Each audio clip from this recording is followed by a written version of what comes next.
Hi everyone.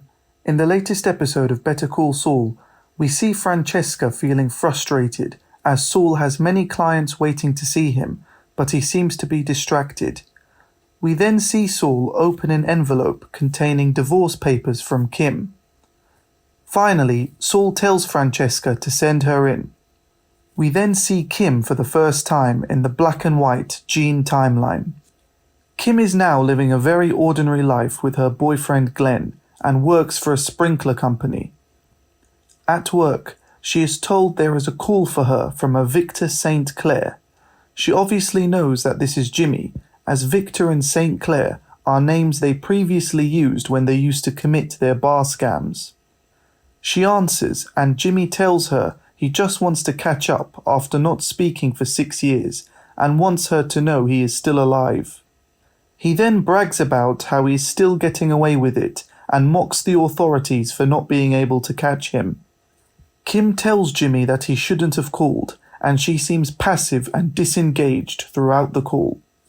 Jimmy then becomes frustrated and tells her just to say anything, even to insult him, just so he knows she still has a pulse. Kim then tells Jimmy to turn himself in and says that he can't be living much of a life after all that's happened. He then becomes defensive and says she doesn't know what he did or didn't do, and even turns the tables on her and says why she doesn't turn herself in. He tells her that no one would come after her as Lalo, Fring and Mike are all dead. He then questions why they're even talking about this, and when she doesn't respond, he repeatedly says her name, each time with more sadness in his voice. Kim says she's glad he's alive and hangs up. She then goes back to Albuquerque and meets with Howard's widow, Cheryl. She gives Cheryl a copy of an affidavit which describes in great detail the circumstances of Howard's death and her and Jimmy's involvement in it. Cheryl is obviously taken aback by this. She says that nothing will change the fact that Howard's legacy will forever be tarnished with the idea he was a drug-taking, unstable, suicidal individual. She asks Kim if this means she will go to jail. Kim replies by saying that it's unlikely because of the lack of physical evidence and the fact there are no remaining witnesses. Kim then takes the bus back to Florida. What follows is an extremely emotional scene in which we see her completely break down in floods of tears, unable to compose herself. She just couldn't hold back her emotions any longer.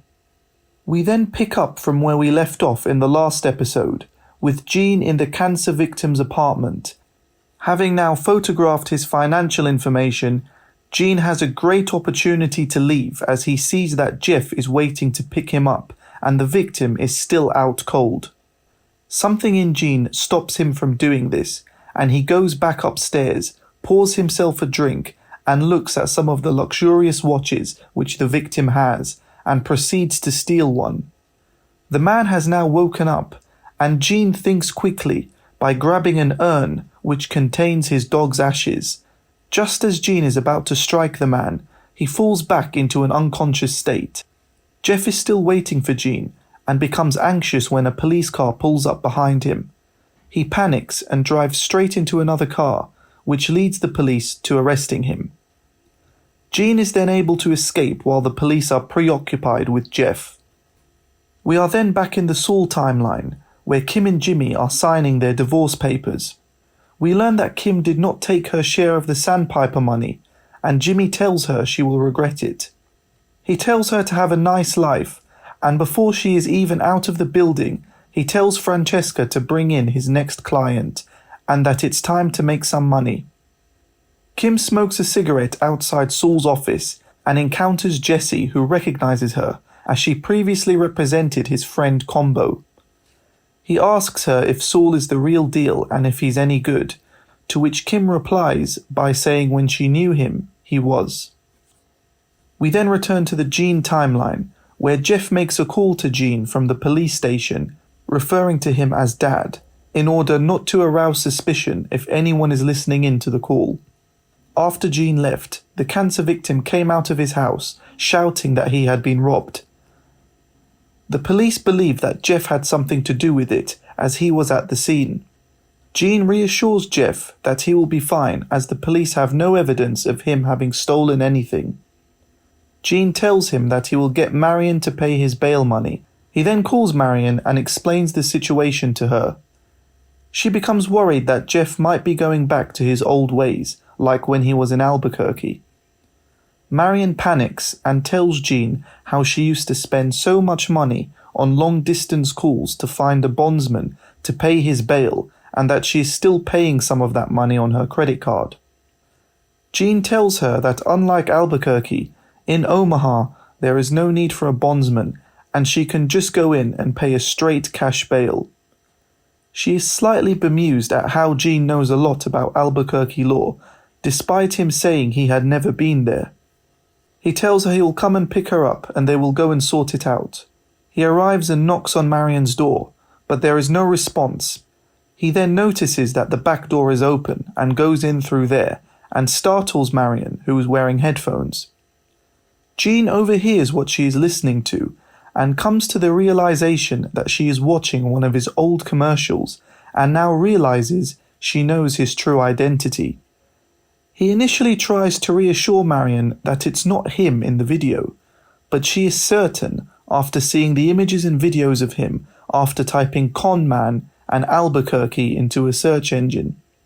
Marion tries to reach for the phone to call the police, but Jean pulls out the cable. Marion then reaches for a life alert device she has, and Jean repeatedly tells her not to use it.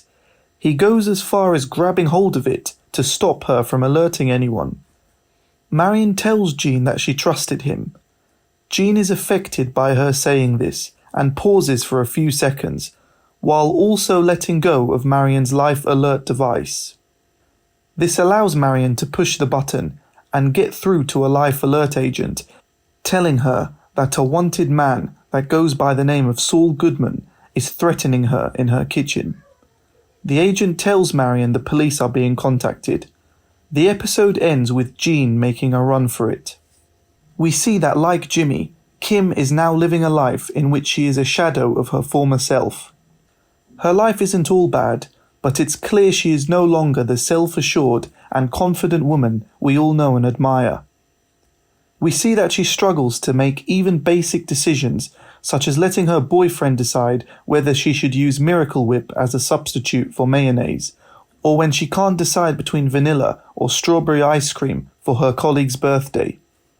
It seems she is punishing herself for what she did to Howard and has not been able to get over that experience. Kim was always an extraordinary character who is now forcing herself to live a bland and ordinary life.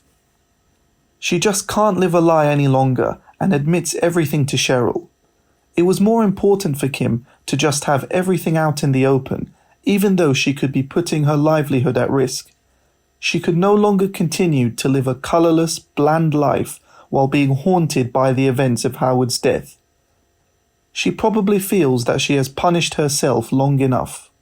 Her crying on the bus is her finally showing her true feelings about what happened, and her coming to terms with it.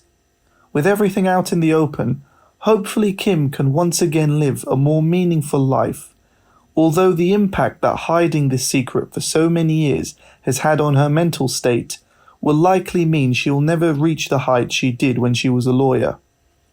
She became a fragment of herself and lost the qualities that made her who she was. Kim was always outspoken and was very passionate when it came to those who couldn't find someone to represent their case. She loved her public defender work, and we see her reminiscing about this life when she goes back to the courthouse and sees a young lawyer who reminds her of herself when she was at her peak. I wonder if Kim now regrets making that U-turn and not going to the meeting with Clifford Main. She had the opportunity of a lifetime to fulfill her dream of having her own public defender practice, but in that moment she decided to help Jimmy bring down Howard. That decision will probably haunt her for the rest of her life, as that was all she ever wanted. The whole point of bringing Howard down was that they would get their share of the sandpiper money, which Kim hoped to put towards starting her own law practice. The fact Kim refused to take her share shows us just how much guilt she must have felt about what happened to Howard. She had talked about how she only wanted this to be a career setback for Howard, but after what happened, she likely felt that to profit from his death, which she helped influence, would have been completely immoral.